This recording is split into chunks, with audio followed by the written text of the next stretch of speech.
लेकिन बेटी के लिए तो बहुत जरूरी था ये सब कुछ। उसी समाज में मेरा जन्म हुआ, शाम का टाइम था और मेरे पापा घर पे थे नहीं और मेरे शाम के साथ भी जन्म हुआ। समाज की औरतों ने कहा कि इनकी तो पहली 3 बेटियां हैं, तो अब ये फिर 7वें नंबर में बेटी हुई है इनके घर में, तो माँ को तो बताओ नहीं और इस लड़की को भी जमीन में गाड़ दो। तो मेरे को भी लेके चली गई औरतें, मेरी माँ को बताया नहीं कि लड़की हुई है, मेरे को भी औरतें लेके चली गई और ले जाके जंगल में गाड़ दिया। ऐसे ले जाके मुझे जंगल में मिट्टी में दबा के आ गई। मेरी माँ को पता चला कि बच्चा हुआ तो था पर गया कहाँ। मेरी माँ पूछने लगी मेरी मौसी से, मेरी मौसी ने कहा कि लड़की हुई थी बहन, उसको गाड़ दिया जमीन में।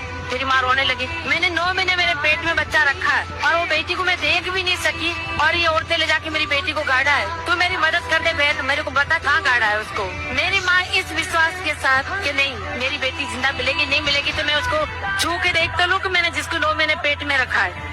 इस उम्मीद के साथ मेरी माँ चली गई जंगल में मेरी मौसी के साथ। मुझे तो खोद के निकाला तो मेरी सांसें चल रही और मैं मेरी माँ को जिंदा मिली। ऐसे करते करते मैं 7-8 साल की थी। उस घर में मैं डांस कर रही थी और वहाँ पे टूरिज्म डिपार्टमेंट के लोगों की नजर पड़ी। उन्होंने मुझे स्टेज तक आने का मौका दिया। जो भी मुझे देखते ये कहते कि ये लड़की बहुत आगे जाएगी, बहुत आगे जाएगी, इसमें भगवान ने वो कला दी। उस